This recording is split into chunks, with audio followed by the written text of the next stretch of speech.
mga ka-legit Davar Cards, ano nga ba ang kakaibang nangyari ngayon dito po sa TV5 Live TBJ on TV5 kung saan naging controversial nga ang Gimme 5 laro ng mga henyo segment sa nasabing noontime show. Ano nga ba ang nakapaloob sa balitang ito? But before that, if you haven't subscribed yet to my YouTube channel, please don't forget to like, share, and subscribe at i-hit mo na rin ang notification bell for more showbiz updates. Bago tayo magsimula sa ating mga updates, nais ko po muna magpasalamat sa lahat ng mga legit viewers and subscribers po natin na lagi nag-aabang at nakaantabay sa lahat ng ating mga updates.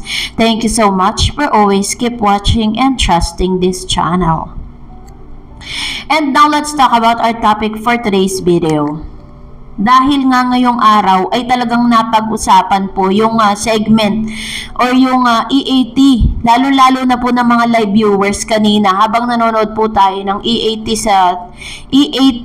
or TBJ on TV5 Live sa mga social media, yung team online.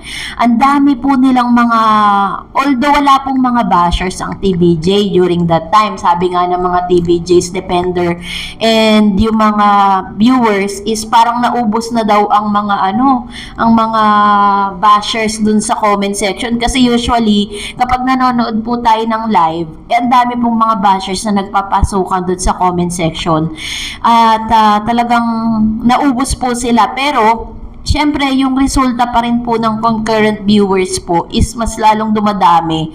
Yung pong nanonood sa TBJ live YouTube channel nila, yung official YouTube channel ng TBJ, nadagdagan yung mga viewers.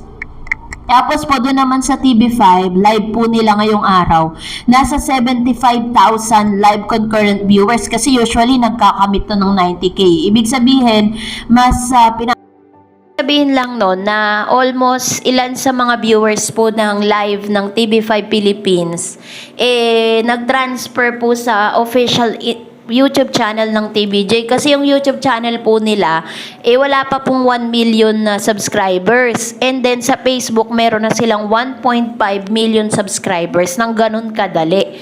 So yun nga, isa sa mga binuboost po nila ngayon sa social media. Pero ang good thing is kahit po simultaneously nagla-live po sila sa television, may free TV, tapos po sa social media like YouTube, dalawang official YouTube channel po na napapanood sila. Lahat po yun puno. At ganun din sa Facebook, talagang walang kawala. As in, ang dami po talagang mga Pinoy na pumipili po talaga sa EAT araw-araw.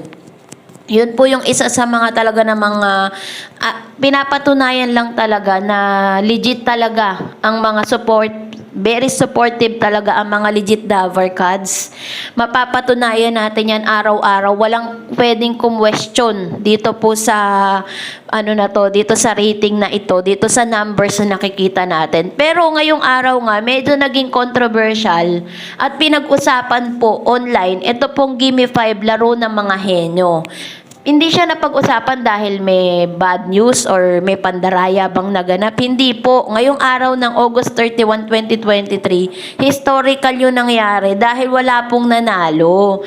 Kaya nga po, kasi nagtataka tayo dahil yung mga contestant po nila ngayong araw, puro mga estudyante, mga bata pa. Pero wala nga pong masyadong naisagot dito po sa Gimme 5. Kaya tuloy, lahat po ng mga viewers sa live, sa comment section, comment po sila na ano ba nangyari sa mga batang yun. Parang hindi naman daw sila nag-aral. Dapat daw bumalik sila. Dapat naghanda sila. Dapat nag-aral sila. At syempre, sinasabi din ng ilang mga viewers na dapat daw mas fresh yung utak nila dahil mga bata pa sila. Ganon po yung mga comment po sa comment section. Ang hinayang din po ang TBJ, of course, ang legit Davar Cards. Dahil pagkakataon na po nila yun kung tutuusin.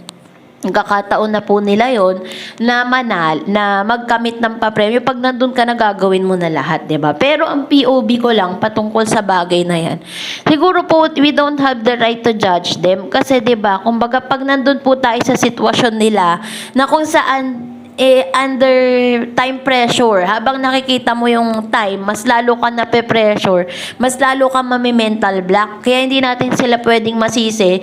Maaring naghanda sila, imposible pong hindi naghanda yan. Kasi sa pag ikaw po ay nag-audition ng segment na ito, meron po yung may practice yan, elimination round. Kasi sino po yung matitira, yung tatlong group na matitira, yun po yung yun po yung maglalaro ng live. Ganon po yung kanilang kanilang procedures bago ka makapasok dun po sa talagang mismong laro.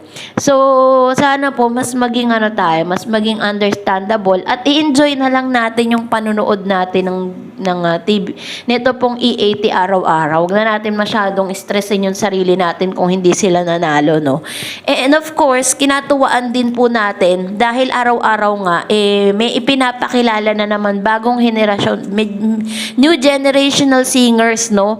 Ang E80 ganito po magaling, dito po talaga ang porte ng branded Eat Bulaga, ng management ng branded na Eat Bulaga or ng E80. Magaling po silang magpasikat ng mga bagong talents. Kasi ngayong araw, pag pinuntahan nyo po yung TBJ's Facebook account, pinagamit po nila yung kanilang yung kanilang Facebook page doon po sa mga semi-finalist singer, yung mga new generation. Kung tutuusin, parang mga pa lang sila, non-professional singers. Pero talagang binigyan sila ng pagkakataon ng E80 na maipakita nila yung kanilang talento. And that is really so amazing pagdating po sa mga ganitong bagay dahil talagang ang E80 po is forte nila na magpasikat ng mga talents na hindi talaga pa kilalang kilala. Kaya naman kino-congratulate natin ang E80 for everyday success na ipinapakita po nila sa lahat po ng mga legit Dover Cats na hindi tayo binibigo, na mapanood tayo at ma-entertain tayo araw-araw, no? Thank you so much, TBJ. At syempre, dahil mahalaga pong inyong mga sasabihin, yung mga komento po ninyo, namili tayo ng ilan sa mga comments sa comment section at magre-react tayo sa ilan sa mga komento po ninyo patungkol sa ating mga updates. Unahin po natin ang komento ni Mr. Eddie Bukayo. Sabi niya, better na maglagay ng aktingan sa barangay or parang kalye-serye or sayawan na pa-contest para ma-involve ang barangay, di ba? Na pinupuntahan nila kagaya dati, di ba? Yun. So ito naman yung parang kalye-serye or yung Aldab Days, no? Na talagang sumikat ng husto at isa sa mga talagang inabangan ng buong sambayan ng Pilipino. Kasi po parang kanila kasi ayaw nila ng scripted, kung paano lang, kung lalabas lang siya ng kusa. Yun po yung kanilang pinagtutuunan ng pansin. But anyway, thank you Mr. Eddie Bukayo. Miss Lipster Fernandez 6886 also said, huwag kayong maniwala sinasabi ng tape. Kaya ganyan para panoorin sila, huwag manood sa tape. Ayun. Kasi may mga press release po sila, may mga sinasabi sila na taliwas dun sa katotohanan kasi wala naman silang mailabas na resibo.